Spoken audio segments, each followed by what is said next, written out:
तानाहुपपद्यते। हे कृष्ण, मेरे इस संदेह को सर्वथा छेदन करने के लिए आप ही समर्थ हैं, क्योंकि किसकी क्या गति होगी इसका निर्णय तो सिर्फ भगवान कर सकते हैं।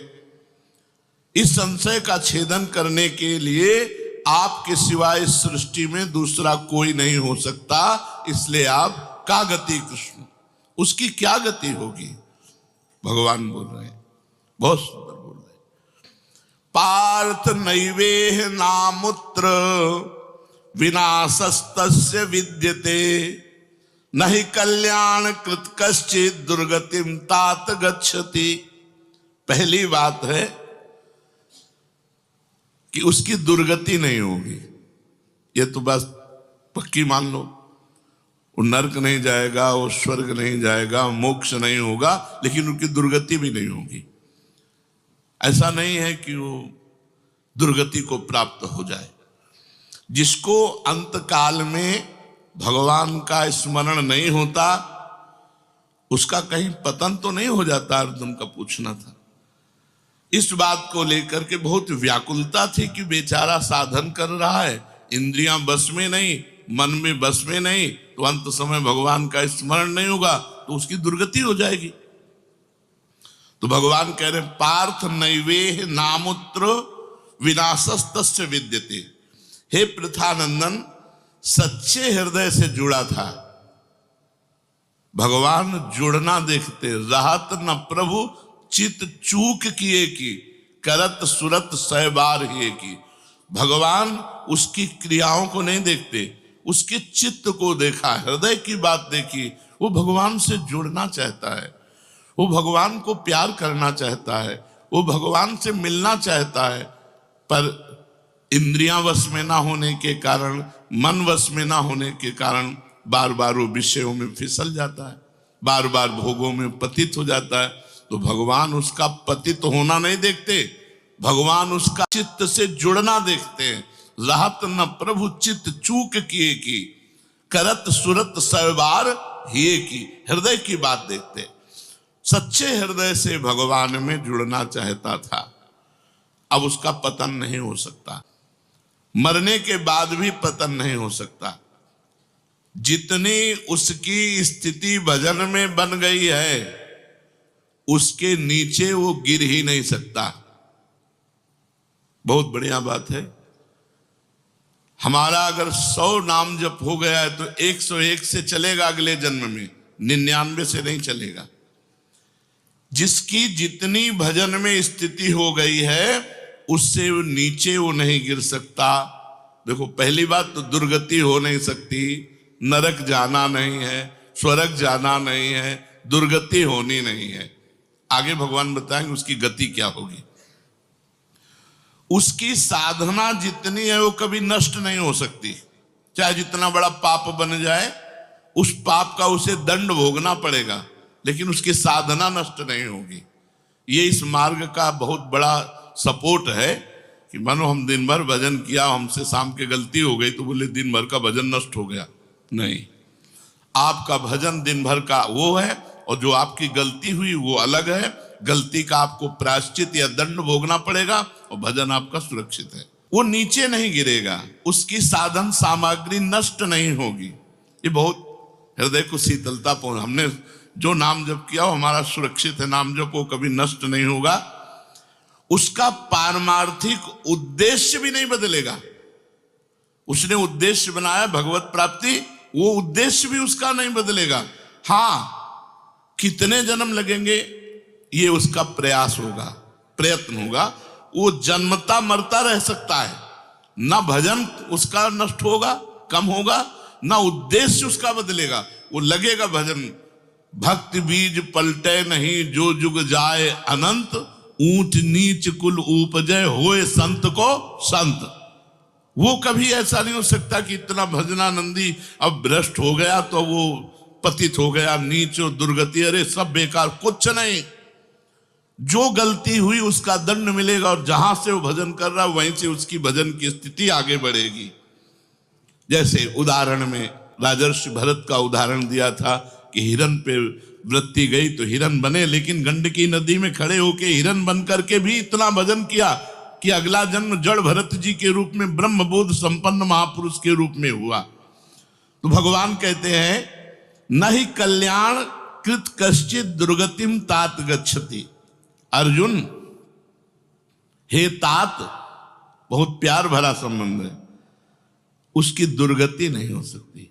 जो मेरा थोड़ा भी भजन किया है उसकी दुर्गति नहीं हो सकती। साधक के लिए बहुत ही पॉइंट के आश्वासन की बात कह रहे कि थोड़ा भी भजन किया तो उसकी दुर्गति नहीं हो सकती, और अगले जन्म में परमात्मा प्राप्ति की लालसा इतनी प्रबल होगी कि वो इंद्रियों मन को वश में कर लेगा। इस जन्म में जो चूक हुई वो अगले जन्म में सुधार लेगा।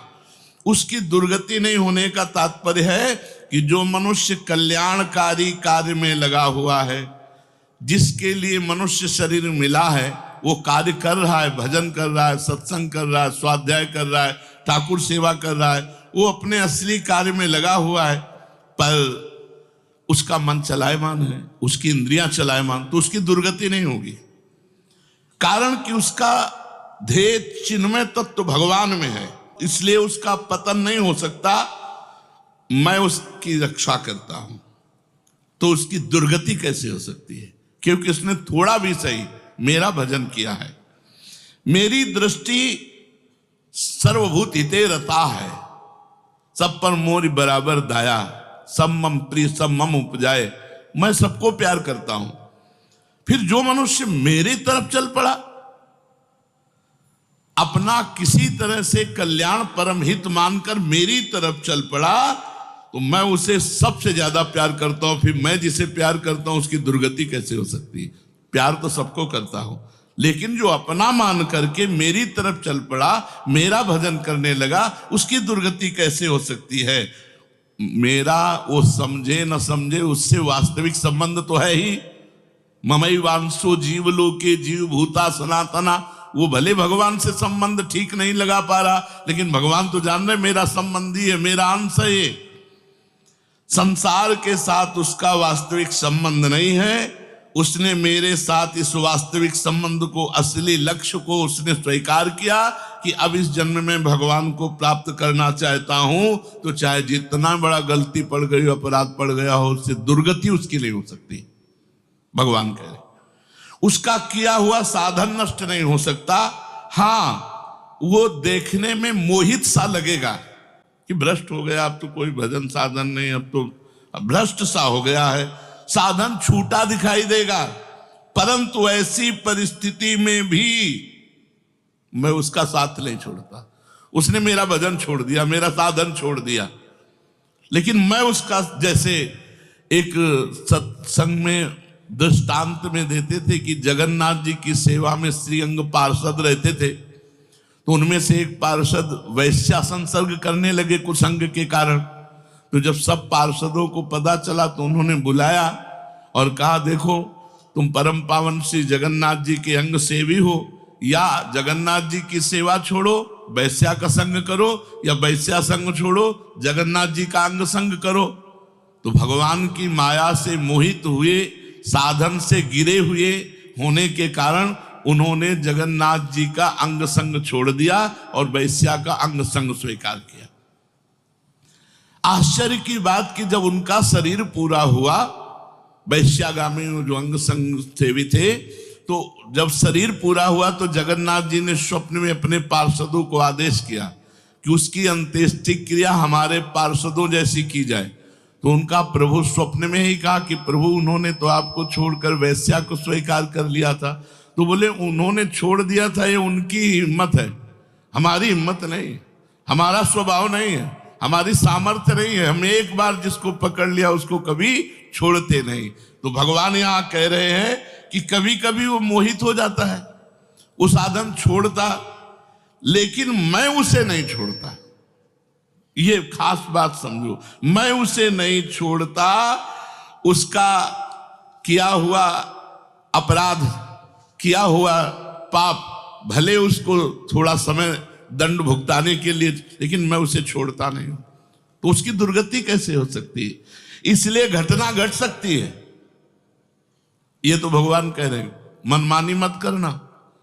कह रहे घटना घट सकती है, आपने अपराध किया, आपको पाप का दंड मिल सकता है, लेकिन मैं उसके अंदर ऐसी व्याकुलता पैदा करूंगा कि वो सब प्रपंच छोड़कर दौड़कर मेरी तरफ भाग पड़ेगा, क्योंकि मैं उसे नहीं छोड़ता। जैसे गोपियों में थोड़ा अभिमान आया, मैं अंतर ध्यान हुआ, लेकिन उन्हीं के बीच में रहकर जहां व्याकुल हुई मैं प्रकट हो गया। तो भगवान कह रहे हैं कि एक बार जिसके भीतर थोड़ी भी साधना चल पड़ी, थोड़े भी संस्कार भक्ति के पड़ गए, नाम जप करना, वाणी पाठ करना, थोड़ा भी भगवत्कार, कर्म चैव तदर्थीयम सदित्येवाभिधीयते, तो उसका कभी पतन नहीं हो सकता जो संस्कार पड़ गया भक्ति का, क्योंकि सत वस्तु का कभी अभाव नहीं होता। तो फिर प्रभु गति क्या होती है उसकी? तो भगवान कह रहे प्राप्य पुण्य कृताम लोका नुषित्वा शाश्वती समाह शुचीनाम श्रीमताम गेहे योग भ्रष्टो भी जायते। आहा, प्राप्य पुण्य कृताम लोकान, उसने गंगा स्नान किया है, उसने नाम जप किया है, उसने वाणी पाठ किया है, उसने ठाकुर सेवा की, तो कोई साधारण है? बहुत बड़ा धनी है। भले लोक भ्रष्ट हो गया है, भले इंद्रियां उसके कब्जे में नहीं, भले मन उसके कब्जे में नहीं, लेकिन साधारण जीव नहीं है, वो भगवान का जन है। उसने नाम जप किया है, वाणी पाठ किया है, ठाकुर सेवा की, धामवास किया, तीर्थ अवगान किया। प्राप्य पुण्य कृताम लोकान, जो बड़े बड़े याज्ञिकों को, कि बोले इतने यज्ञ किए, अश्वमेध यज्ञ की, जो बड़े बड़े याज्ञिकों को जो सांगोपांग करते हैं, उन लोगों को स्वर्ग आदि लोकों पर अधिकार होता है, इसलिए वो पुण्य कर्म कहते हैं, तो पुण्य लोक उनको प्राप्त होते हैं। पाप कर्म करने वालों को नरक भेजा जाता है। परंतु साधक पुण्य कर्म थोड़े किए, भजन किए, तो जैसे किसी रास्ते में चल के उसकी वीआईपी व्यवस्था की जाए, ऐसी व्यवस्था उसकी होती है स्वर्ग में। जितने दिन उसको अगला जन्म नहीं मिलेगा, उतने दिन भारी व्यवस्था स्वर्ग में उसकी होगी। पुण्यवताम लोके, जो बड़े बड़े पुण्य आत्मा पुरुष प्राप्त करते हैं, इतनी अमुक यज्ञ की, अश्वमेध यज्ञ की सांगोपांग, उनको उसकी वीआईपी व्यवस्था होगी। प्राप्य पुण्य कृताम लोका नुषित्वा शाश्वती समाहा, उसको शुभ कर्म का परिश्रम, बड़े बड़े परिश्रम करके जो स्वर्ग आदि के भोग प्राप्त करते हैं, उसे न प्रार्थना करनी पड़ी है, न शुभ कर्म करना पड़ा है, न यज्ञ आदि कर्मों का सांगोपांग अनुष्ठान करना पड़ा है, उसकी ना स्वर्ग की चाह है, वो उसकी व्यवस्था होगी। शरीर छूटते ही दिव्य लोक में जाकर के दिव्य भोगों की व्यवस्था, क्योंकि मन चंचल था ना, इंद्रियां चंचल थी ना, मृत्यु लोक के भोगों में ले भोग, स्वर्ग के भोग, सुंदर सुंदर जितने भोग हैं उन सब की बाहुल्यता।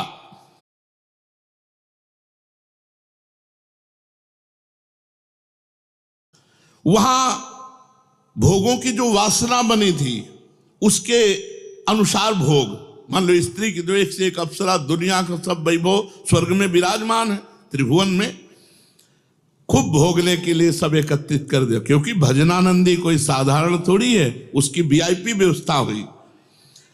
अब अंत समय से साधन में विचलित मना हो जाने के कारण जो बड़े बड़े परिश्रमों से, पुण्यों से प्राप्त होता है, वो ऐसे स्वाभाविक रूप से रास्ते में प्राप्त हो रहा है। ये उसकी गति नहीं है, ये अयाचिक वृत्ति से उसकी वीआईपी व्यवस्था है कि अब ले जा रहे हैं तो रास्ते में ऐसे थोड़ी कि कोड़ा मारते, पानी भी नहीं पिया रहे, धूप में ले जा, नहीं, सीधे उसको आनंद पूर्वक स्वर्ग आदि लोगों की दिव्य भोग वृत्तियां, जिन भोगों के लिए वो विचलित रहा है मनुष्य साधना करते समय, वो सारे भोग उसको वहां प्राप्त होंगे।